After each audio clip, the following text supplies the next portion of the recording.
Capítulo 5. A disciplina do trono e o domínio das reações. O trono não é um lugar de descanso. Ele é o centro de comando da sua existência. Ter recursos é uma questão de matemática, mas possuir riqueza é uma questão de governo interno. Muitos acumulam papel moeda, mas permanecem escravos das próprias reações. Esses não possuem riqueza, eles são possuídos por ela. Para dominarmos as nossas reações, precisamos primeiro entender onde elas foram forjadas. Historicamente, o conceito de disciplina foi deturbado. Ele foi ensinado a você como uma forma de obediência a um senhor externo, seja na escola, na religião ou no sistema de trabalho tradicional. Mas isso não aconteceu de maneira inocente. As estruturas sociais sempre compreenderam algo extremamente importante: que um indivíduo incapaz de governar a si mesmo será facilmente governado por qualquer sistema externo. Durante séculos, o medo foi utilizado como ferramenta de organização coletiva. Medo da exclusão, medo da punição, medo da escassez, medo do julgamento, medo de não pertencer. E pouco a pouco, o cérebro humano foi sendo condicionado a operar em estado constante de vigilância emocional. Ensinaram você a reagir ao medo da punição ou à promessa da recompensa. E esse mecanismo criou uma humanidade reativa, que vibra conforme o mundo externo dita. Se o mercado sobe, você se alegra. Se o mercado desce, você entra em pânico. Se alguém te elogia, você se sente poderoso, poderosa. Se alguém te critica, você colapsa. Observe como isso aparece em praticamente todas as áreas da vida moderna. Pessoas emocionalmente dependentes da aprovação digital, dependentes de validação social, dependentes de status, dependentes da opinião coletiva para tomar decisões.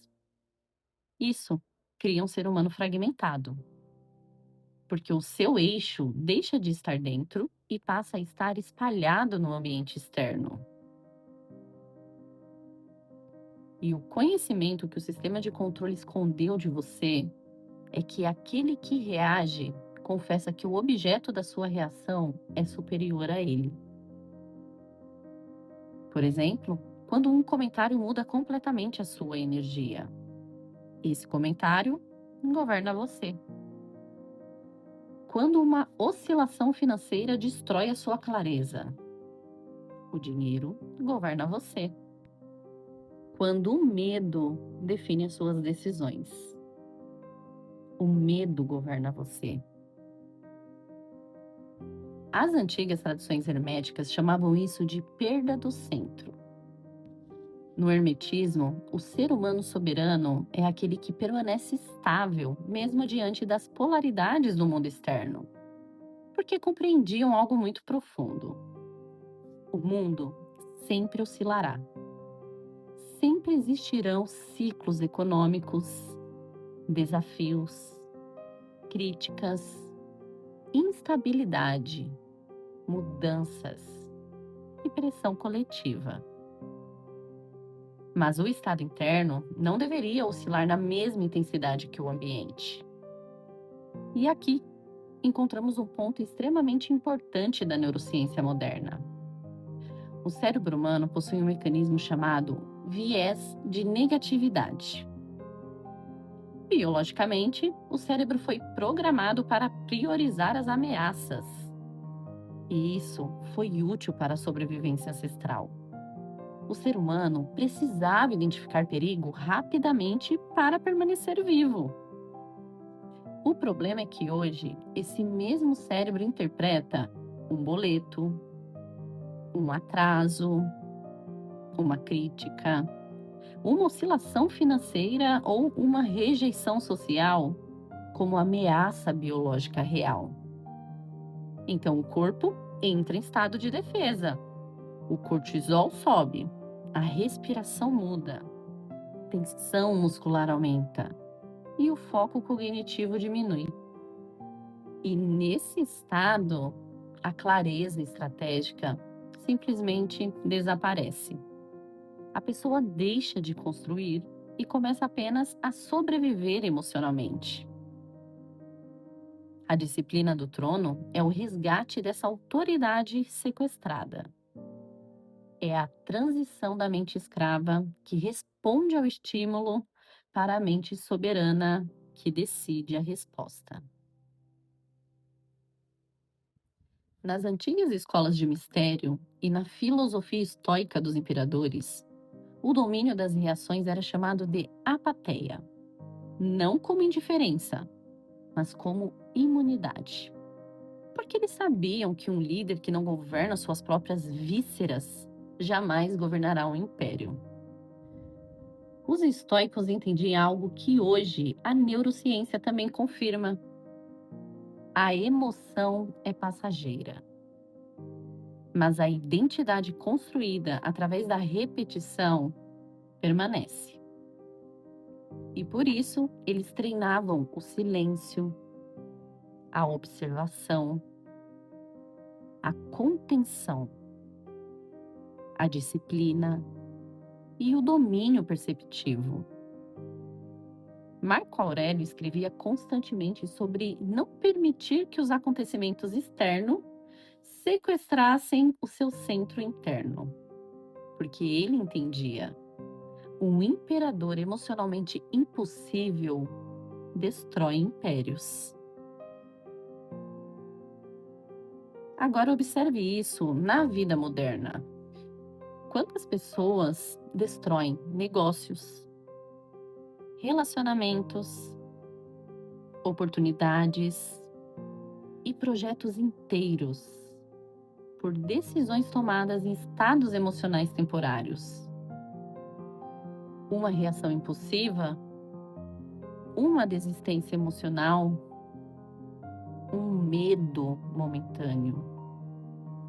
E anos de construção podem ser comprometidos. A crença de que nós não controlamos o que sentimos é uma das maiores mentiras arqueológicas implantadas na psique humana. Ela serve apenas para manter você em um estado de infância emocional permanente. Porque alguém que acredita ser escravo das próprias emoções nunca desenvolve autoridade interna. No Código da Riqueza, entendemos que as emoções são dados, não ordens. A ansiedade revela a percepção de ameaça. O medo revela a insegurança interpretativa. A culpa revela a programação moral antiga. A escassez revela condicionamento de sobrevivência. Mas nenhuma dessas emoções deveria assumir o comando da direção da sua vida. E a disciplina do trono é o treino técnico de observar a onda do medo ou da euforia passar por você sem que ela mude a sua direção. E aqui existe uma camada ainda mais profunda que quase ninguém te ensina: a diferença entre emoção e sentimento. A maioria das pessoas usa essa palavra como se fossem a mesma coisa.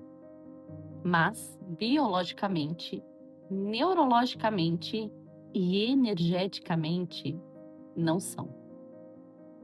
A emoção é uma reação química imediata do seu corpo. Ela nasce primeiro no seu sistema nervoso.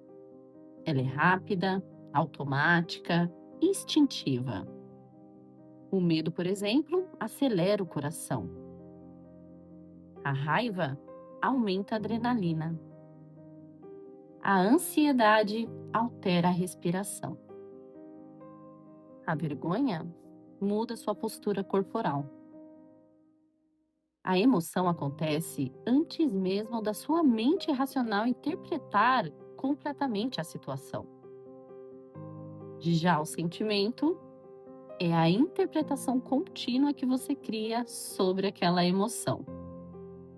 A emoção pode durar segundos, mas o sentimento pode durar anos. E aqui está uma das maiores armadilhas da mente humana. Muitas pessoas transformam emoções passageiras em identidades permanentes. Sentem medo e concluem: eu sou inseguro. Sentem tristeza e concluem: minha vida não dá certo. Sentem ansiedade e concluem: eu nunca vou conseguir. Perceba a diferença. A emoção era momentânea, mas a interpretação criou um estado prolongado. E isso altera completamente o funcionamento do corpo, porque o sistema endócrino responde diretamente àquilo que você sustenta repetidamente. E aqui entramos em uma outra camada extremamente importante: o uso do sistema hormonal como um mecanismo de controle coletivo. Porque um ser humano em estado constante de medo, urgência, comparação e insegurança mantém um corpo produzindo cortisol continuamente. E o cortisol é um hormônio fundamental para a sobrevivência. O problema não é a sua existência. O problema é viver permanentemente ativado por ele. Porque um organismo em estado constante de alerta perde completamente a clareza estratégica. O cérebro entra em sobrevivência. Busca prazer imediato, evita risco, diminui a visão a longo prazo, aumenta a impulsividade. E observe como o sistema moderno explora exatamente isso. Excesso de informação, notícias alarmantes, urgências constante, comparação digital, sobrecarga de estímulo. Tudo isso mantém o seu sistema nervoso hiperativado. Uma mente cansada emocionalmente compra mais, consome mais, questiona menos e busca anestesia rápida. Por isso, dominar suas reações não é apenas uma questão emocional, é bioquímica. E as antigas tradições já percebiam isso intuitivamente. Por isso, elas valorizavam o silêncio, a respiração, o jejum, a meditação, o movimento, a contemplação. Hoje, a neurociência explica. Essas práticas regulam o sistema nervoso autônomo, porque elas diminuem o excesso de cortisol, elas reduzem a hiperestimulação, elas melhoram a clareza cognitiva e ainda aumentam a capacidade de autorregulação emocional. Ou seja, a soberania também é hormonal, porque um sistema nervoso desorganizado dificilmente sustenta a abundância por muito tempo. Agora observe algo extremamente importante. O sistema não precisa impedir diretamente o seu crescimento. Basta manter você emocionalmente exausto. Porque uma pessoa emocionalmente drenada procrastina, abandona processos, oscila, duvida, busca distração e perde a direção. Então, compreenda de uma vez. O domínio das reações nunca foi apenas sob controle emocional. Aqui nós estamos falando de biologia, química cerebral, percepção, identidade e condicionamento coletivo. E quanto mais consciência você desenvolve sobre isso, menos automático você se torna. A mente soberana começa a perceber: isso é apenas uma emoção passageira.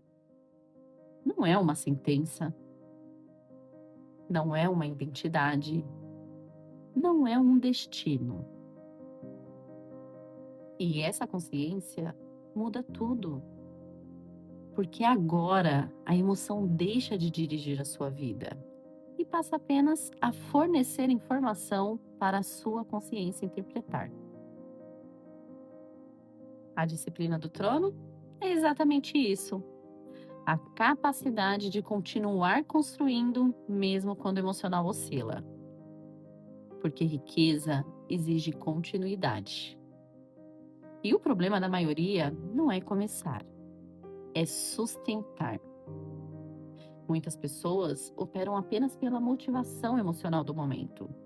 Se acordam inspiradas, produzem. Se não estão sentindo vontade, paralisam. Mas a soberania nunca foi construída pela emoção do dia. Ela é construída pela capacidade de permanecer alinhado, mesmo quando seu estado emocional oscila. Se o seu projeto de riqueza depende de você estar com vontade ou se sentindo bem, você ainda está brincando de empreender. O soberano, a soberana, opera pela direção, não pela motivação. E as antigas tradições também já sabiam disso e chamavam isso de firmeza de espírito. A neurociência moderna chama de autorregulação emocional. Mas ambas apontam para o mesmo princípio: a capacidade de manter consciência mesmo sob pressão. E como aplicamos esse conhecimento à matéria agora? Através da microgovernança. A riqueza real é um ecossistema que exige ordem. Primeiro, o governo da atenção. Se o seu foco é sequestrado por notificações, fofocas ou urgências de terceiros, você está pagando o imposto da mediocridade. A sua atenção é o seu capital mais caro. Não se esqueça. Vivemos na chamada econômica da atenção.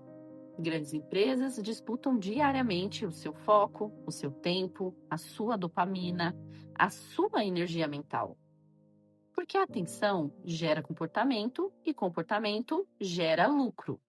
E quanto mais distraída uma mente permanece, menos profundidade ela desenvolve. E sem profundidade, não existe uma construção sólida. 2. O governo da biologia. Um trono não pode ser ocupado por um corpo inflamado e uma mente exausta. Já falamos sobre isso. A disciplina alimentar e física não é só sobre estética. É sobre ter voltagem para sustentar grandes decisões. A neurociência mostra que a privação do sono, a inflamação crônica, o sedentarismo e o excesso de açúcar afetam diretamente a sua clareza mental, o seu controle emocional, a sua capacidade de foco e de tomada de decisão. O cérebro é um órgão biológico e ele responde ao ambiente químico do seu corpo. Um corpo inflamado interpreta mais ameaça. Uma mente cansada busca por prazer imediato. Um sistema nervoso sobrecarregado evita a expansão. 3. O governo do tempo. O tempo é a matéria-prima do destino. A forma como você distribui as suas horas define inevitavelmente a direção da sua vida. A maioria não perde a vida em grandes erros. Perde em pequenas distrações repetidas diariamente. Minutos desperdiçados se tornam anos desperdiçados. E aqui existe outra armadilha moderna: a ilusão de produtividade. Muitas pessoas passam um dia ocupadas, mas não construindo. respondem a mensagens, consomem informação, apagam incêndios, mas não avançam estruturalmente. Soberania exige a prioridade consciente. Porque se você negligencia a sua agenda, você está negligenciando o seu futuro. 4. O governo das finanças. A negligência com o dinheiro é uma confissão de que você tem medo do poder. Soberania exige auditoria constante. Historicamente, o dinheiro sempre carregou projeções emocionais profundas, como a culpa, o poder, o controle, o status, a sobrevivência. Por isso, tantas pessoas evitam olhar para os números, porque números confrontam a sua realidade. Os números mostram a sua desorganização, a sua impulsividade, os vazamentos e a sua falta de direção. Mas também mostram verdade. E sem verdade, não existe construção sólida. O dinheiro não destrói caráter. Ele amplifica estruturas já existentes. Se existe caos interno, o dinheiro amplifica esse caos. Se existe clareza, o dinheiro amplifica a clareza.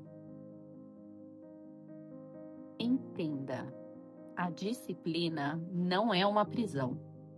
Ela é a estrutura que permite a sua liberdade. Sem uma forma sólida, a água, que representa a sua energia, o seu dinheiro, se dispersa e evapora.